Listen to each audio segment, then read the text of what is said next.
Ravesi-Weinstein here from The Runner's Hot, author of Fighting Your Inner Voice from Codebreaker Inc., and anxious how to advocate for students with anxiety because what if it turns out right? I'm 41. Well, actually, I'm 41 in 7 months, so I guess that makes me closer to 42 than 41. When I was in high school, I was a total nerd, a geek if you will. My friends and I, also geeks, would joke in math class about writing 42 for any answer you couldn't figure out. Being the answer to life, the universe, and everything, 42, we argued, could never be marked wrong. 42, we told Mr. Souza, was always correct. You gonna argue with life, the universe, and everything? If you don't know the reference, don't worry. I didn't either. Apparently, it's from this book, The Hitchhiker's Guide to the Galaxy. I've never read a sentence of that book, so maybe I wasn't as much of a geek as I thought. But that's not the point. The point is, I'm about to be 42, but let me tell you this, 42 has yet to bring me the answers to life, the universe, and everything. I'm still floating through life wondering what the point is. Why are we here? Are the things I perseverate over really the things I should be thinking about? I was talking to a colleague recently about the evolution of women's athletics. I was reminiscing about the old days when I couldn't miss a UConn-Tennessee basketball game. It was the early to mid-90s, and those games were, for me, the female equivalent of a Celtics-Lakers game in the 80s.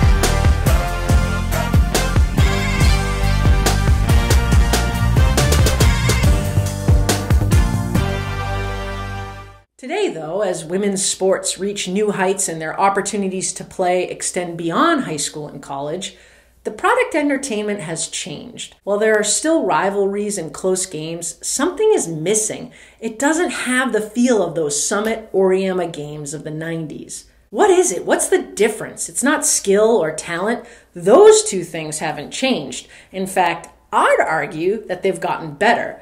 So shouldn't that make for a more interesting product? It's an interesting question, and I don't really have an answer, even if I am about to be 42. But I do have some thoughts, reflections, if you will. I was a student athlete way back when. I played sports at an interesting time for women. There were way more opportunities for me than the girls who came before me, but female sports still weren't quite there yet. AAU basketball was just starting. It was in its infancy, and because of that, it was a very niche thing. You had to be a college recruit or come from a very wealthy family to afford it. That's not to say that AAU sports are cheap now, but it is to say that they weren't commonplace for women when I played. Not like they are now. If you were a female athlete, you played for your town recreationally and then your high school. If you were good enough to move on, you played in college. That was it. My entire year was based on those 18 to 20 regular season games. There were no other league games on weekends or tournaments to travel to. You were either in season or off season. And if you were really into the sport, your off season didn't include a team. You worked out at home, shot hoops in the driveway or at the park, you kicked the soccer ball around in the side yard. There was a degree of passion channeled into those 2 months when you got to put on a uniform and perform that I'm not convinced exists today. Nowadays, sports are year-round. Take my son, for example. He's an elite hockey player. People ask us all the time, how long is the hockey season? Season? I play year-round!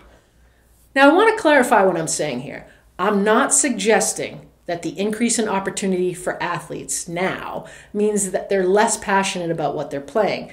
That's not a judgment I could possibly make. I'm not in their hearts and minds or souls even. What I am saying is that when something is more easily attainable, there's a less of a sense of urgency. Sure, senior night means I won't ever play for my high school again, but I have a game this weekend for my club team. It isn't the end of an era. It isn't the last time I'll ever suit up and play an organized sport. The passion isn't left out on the court or the field.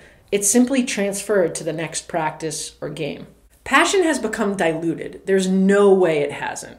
What's missing from those rivalry games today that used to keep me from looking away years ago is the reality that this could be it. Passion is something you have to fight for, something that doesn't come easy, something that isn't always guaranteed.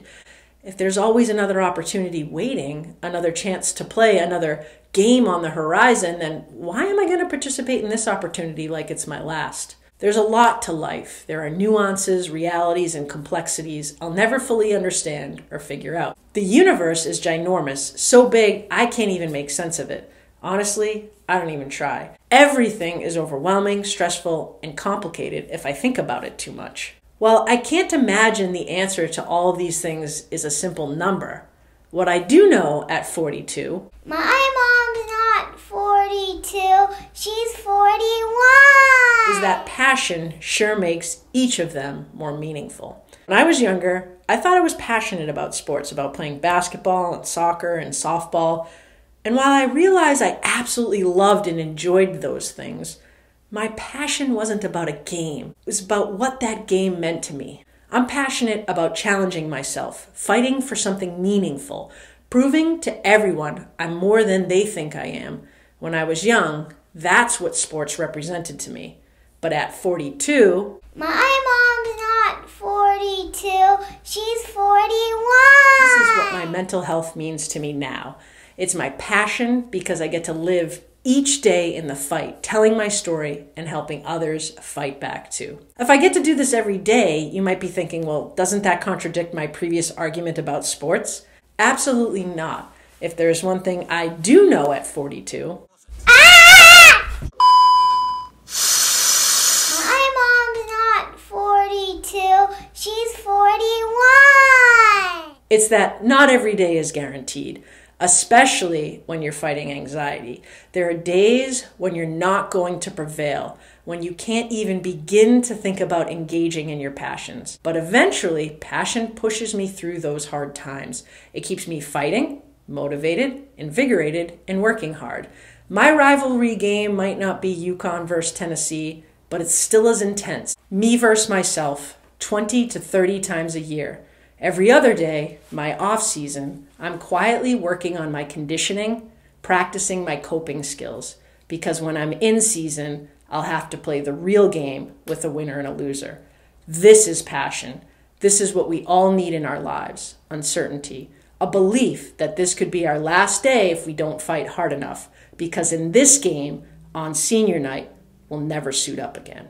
I'm Christine Ravesi-Weinstein. For more inspiration on how to fight your own inner voice, look for my book from Codebreaker Inc. entitled Fighting Your Inner Voice. If you're looking for stories and strategies to support anxious students, check out my book Anxious from Times 10 Publications. And don't forget to go to my website, Ravesi-Weinstein.com, for more information and to follow me on Twitter at Ravesi-Weinstein. And don't forget, you got to get out there and take that risk, because it's not about what if it goes wrong. It's about what if it turns out right.